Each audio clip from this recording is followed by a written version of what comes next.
Actually, I wanted to talk about the your alias with you, which we were talking before we started recording, and I thought it was a really interesting, I guess, insight into it because I always, when I first read it, I was like, oh, it's like woohoo, like a Mario woohoo or something, and then Yeah. you were telling me about how your grandmother has like a high influence in your music, and I was like, oh, it must be with you, as in like with your grandma, you're playing music with your grandma, and you said that it's not quite that, but it, you know, it was a you almost have a different interpretation of it. So Yeah, but it like, yeah, like we were talking about this earlier and like I mean it's not literally that, but it also kind of is in the sense that like um I I mean first off, I'm really bad at coming up with names, but I just chose that because I thought about like how personal music is to me and how like it's and just for all of us, like we're walking like, libraries of like sounds and collections of sounds and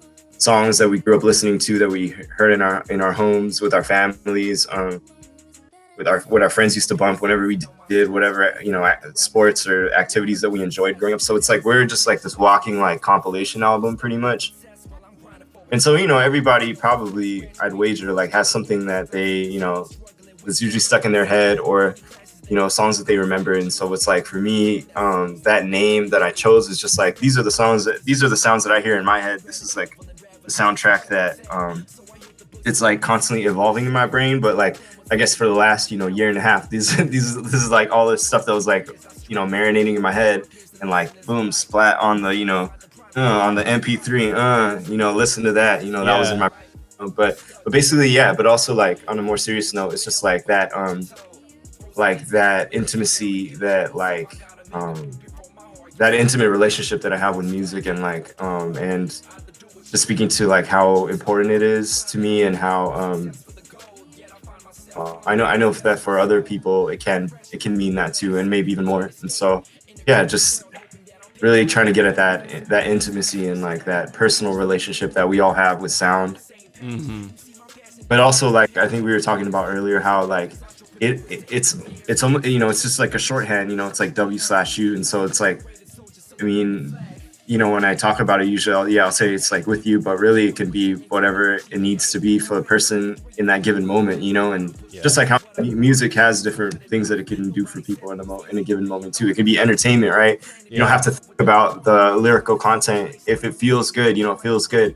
Or if you want to, right, you can curl up with a book and like read, like Malcolm Gladwell. I don't know why he came in my brain right now, but you can him and listen to, your Harry Potter soundtrack. It can be what it needs to be for you in the moment. And that's what I also love about it so much. And that's why what it sounds like and what it feels like can be so many things too. So Yeah, art is like a deeply personal thing, but you're sharing it with other people. So it's like you're giving them kind of a glimpse into like the craziness that's going on in your mind almost, right? Yeah. And definitely people will interpret it differently, and it grows from like what this small thing that you made into having so much more meaning just to everybody, and that's I think a really interesting part of art. Yeah.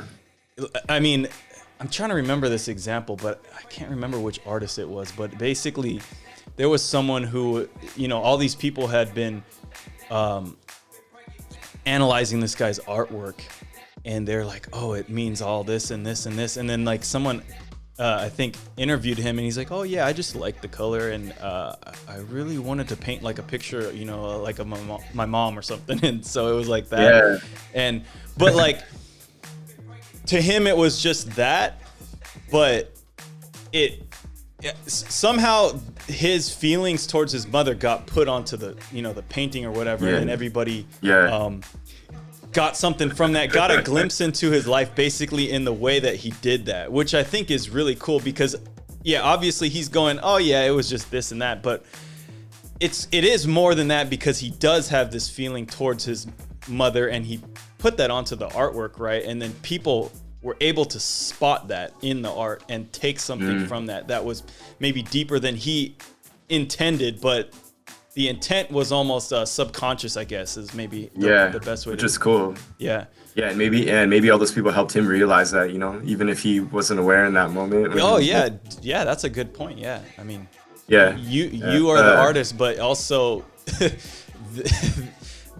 some of the most artistic qualities of it isn't so apparent, and other people have brought it to your forefront. Yeah, so true. I remember, like, I forgot what artist this was or something, but I remember more like abstract modern art, you know, like I guess, you know, the like when people kind of generalize like modern art as like, you know, like a circle and like a square and then like a splatter. And then there was like this like museum curator or something like that in the video. She was like, oh, you know, like the two circles in the painting, you know, they sort of remind me of the stratification of the caste system in the society and the way different individuals, you know what I mean? And then he was like, yeah, I like circles, man. Yeah, he was like, circles are good, man. That's tight. Yeah, but I love that. I think that's great, you know, like if that can.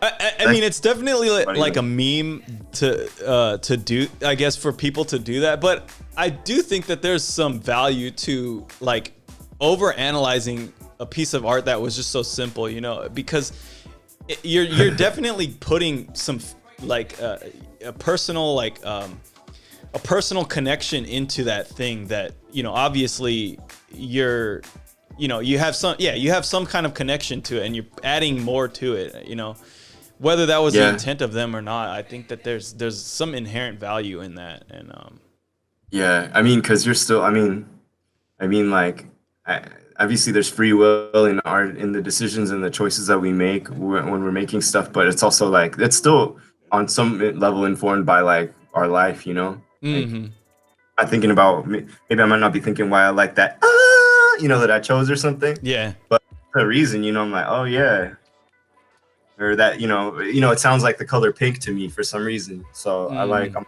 pink, so let me throw that down. Let me slap that on there.